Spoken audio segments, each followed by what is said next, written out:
Hello everyone, welcome back to my channel.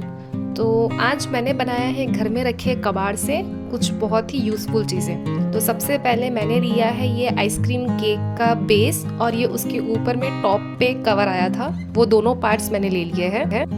और इससे मैं स्टोरेज पर्पस के लिए स्टैंड बनाऊंगी। ये हम ड्रेसिंग टेबल पर या घर के किसी भी कोने में रख सकते हैं और उसका यूज़ कर सकते हैं। एक केक के बेस को और कवर को अटैच करने के लिए मैंने ये एक पाइप लिया है। ये मेरी बेटी के खिलौने में से निकला था और इसको मैं बीच में ऐसे लगा लूँगी।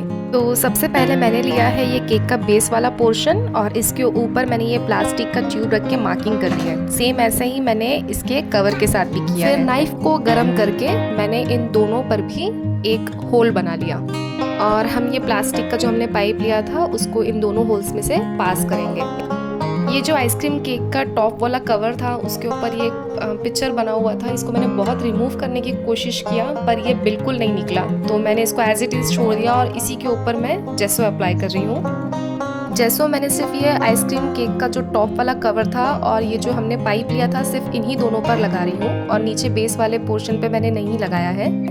इसके बाद मैंने लिया है एक बर्लैप क्लॉथ और इसके ऊपर मैंने ये केक के बेस वाले पार्ट को रखा और एक लाइन ड्रॉ कर ली। और सेम ऐसा ही मैंने केक के कवर वाले पार्ट को भी रखकर बर्लैप क्लॉथ पे एक लाइन ड्रॉ कर ली और बाद में इसको हम बर्लैप क्लॉथ को हम कट कर लेंगे। अब कट करने के बाद हमें सेंटर में एक होल चाहिए, तो इसीलिए मैंने इसको पहले हाफ से फोल्ड किया और फिर एक और फोल्ड किया और जो सेंटर वाला पार्ट था वहाँ पर एक छोटा सा कट लगा लिया। ये मैंने दोनों भी बर्लैप क्लॉथ भी कर लिया और ओपन करने के बाद ये कुछ ऐसा दिखेगा।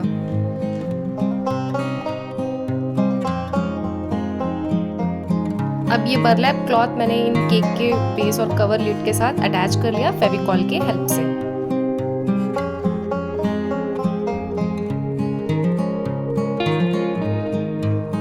जब मैंने ये बर्लैप क्लॉथ इस केक के बेस पे अटैच किया तो ये थोड़ा सा बड़ा हो गया और सही से लग नहीं रहा था, तो मैंने साइड से इसको ट्रिम कर दिया जितना मुझे नेसेसरी लगा। फिर ये साइज में परफेक्ट हो गया और अच्छा भी लगने लगा। अब मैं ये दोनों पार्ट्स को एक दूसरे के साथ अटैच कर लूँगी। तो मैंने ये पाइप को पहले नीचे वाले पार्ट में इंसर्ट कर लिया। ये देखिए पीछे से थोड़ा निकला हुआ है, तो यहाँ पर हम मोल्डेड क्ले लगा देंगे और साइड में इसके लेग्स बना देंगे। इसके लिए मैंने लिया ये खाली बॉटल के कैप्स और इनको मैं हॉट ग्लू के हेल्प से नीचे में अटैच कर दूंगी। और ये जो नीचे वाला पार्ट है यहाँ पर मैं मोल्डेड क्ले लगा रही हूँ ताकि ये अपनी जगह पर फिक्स रहे और हिले बिल्कुल ना। और सेम इसी टाइप से मैंने ये ऊपर वाले पार्ट में भी ये पाइप अटैच कर लिया और इसको भी मोल्डेड क्ले से सिक्योर कर लिया ताकि ये भी अपनी जगह से हिले ना। अब ये ऊपर में जो साइड में ये जो हमने बर्लैप क्लॉथ लगाया था ये अच्छा नहीं लग रहा था ऐसे, तो इसीलिए मैंने सोचा इसको कवर कर लेते हैं। तो मेरे पास यहाँ एक डोरी रखी हुई थी, तो मैंने वो डोरी लिया और हॉट ग्लू के हेल्प से मैंने इसको पूरा अटैच कर लिया। और वही डोरी ये जो ऊपर वाला पार्ट है जहाँ पे ये पाइप है यहाँ पर भी मैं लगा लूँगी।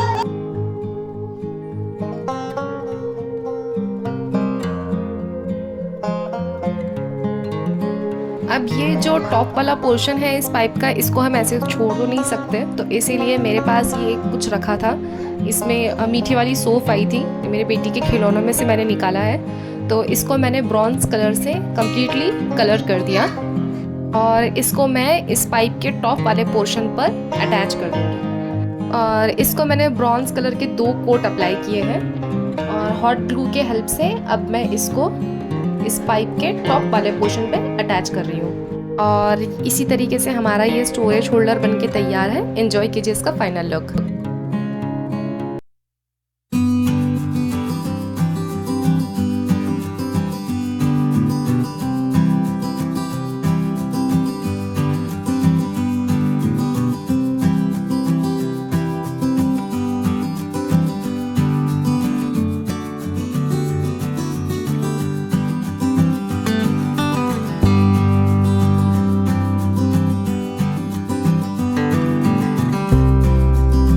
नेक्स्ट DIY के लिए मैं यहाँ यूज़ कर रही हूँ ये एम्प्टी प्लास्टिक बॉक्स। एक्चुअली मैं इससे ये जो हमारे क्लाइंबर्स होते हैं जैसे मनी प्लांट हो गया और जैसे बेल होती है वो मैं हैंग करना चाह रही हूँ वॉल पे। तो इसके लिए मैं एक ऐसे स्टैंड बना रही हूँ जिसमें हम ये क्लाइंबर्स लगाएंगे। सबसे पहले मैं इसके अननेसेसरी पार्ट्स कट करके निकाल लूँगी। यहाँ नीचे वाले साइड में मुझे 3 पार्ट्स रिक्वायर्ड नहीं है तो मैं इनको निकाल लूँगी और एक पार्ट में हुक लगाना है इसलिए इसको रहने दूँगी। हैंग करने के लिए मैं हॉट ग्लू गन से इसमें एक होल कर लूँगी। फिर मैंने इस पर अप्लाई कर लिया जेसो और जब जेसो ड्राई हुआ तो मैंने यहाँ लिया है हमारे 4 मेटालिक कलर्स। तो सबसे पहले मैं यहाँ यूज़ कर रही हूँ कॉपर कलर का। मैं यहाँ मेटालिक कलर इसलिए यूज़ कर रही हूँ क्योंकि इससे काफ़ी अच्छी शाइन आएंगी जो मुझे मेरे DIY के लिए चाहिए। और इसके बाद मैंने यहाँ यूज़ किया है गोल्डन कलर। फिर मैंने लिया है ब्रॉन्ज और एट लास्ट मैंने लिया है सिल्वर कलर और ये चारों कलर्स को मैंने अच्छी तरीके से अप्लाई कर लिया। फिर मैंने यहाँ लिया एक पेपर और इस पे एक डिज़ाइन बना लिया और यही डिज़ाइन मैं परमानेंट मार्कर के हेल्प से यहाँ ट्रेस कर रही हूँ। मैंने सोचा था कि मैं इसी से पूरा ट्रेस कर दूंगी और ये काफ़ी अच्छा बन के रेडी होगा, पर ऐसा हुआ नहीं। ये मार्कर पेन इन कलर्स के ऊपर इतने अच्छे से दिख ही नहीं रहा था, बहुत लाइट था ये। तो मैंने फिर इस मार्कर से पूरा डिज़ाइन यहाँ ड्रॉ कर लिया और उसके बाद में एक 000 साइज़ का ब्रश लेके एक्रिलिक कलर से, ब्लैक एक्रिलिक कलर से मैंने इसके ऊपर फिर से यहाँ ये पैटर्न बना के ड्रॉ कर लिया। मुझे ये थोड़ा सा डार्क चाहिए था और मार्कर से एकदम ही लाइट दिख रहा था, तो इसको थोड़ा डार्क करने के लिए और एनहांस करने के लिए मैंने ये किया और ये पूरा कंप्लीट होके कुछ ऐसा दिख रहा है। तो इसके बाद मैंने इस पे लगा दिया ये वार्निश और ये ग्लॉस वार्निश है। इसको लगा के हल्के हाथों से मैंने इसको पूरी तरीके से स्प्रेड कर दिया ताकि ये स्मच ना हो। और ऐसा मैंने कलर्स ड्राई होने के 3 घंटे बाद किया है। फिर मैंने यहाँ लिया है ये कुछ ग्लिटर्स और सबसे पहले जो सिल्वर वाला हमारा जहाँ शेड था वहाँ मैंने गोल्डन कलर का ग्लिटर से ऐसे डॉट्स बना लिए और फिर ये जो ब्रॉन्ज वाला था इसके ऊपर मैंने रेड कलर के ऐसे डॉट्स बना लिए, गोल्डन कलर पे ब्लू कलर के एंड एट लास्ट जो कॉपर कलर था उस पर सिल्वर कलर के ऐसे डॉट्स बना लिए और ये काफ़ी ब्यूटीफुल लग रहा था। और जो लास्ट में हुक के लिए जगह छोड़ी थी उस पर हॉट ग्लू से एक होल बना लिया।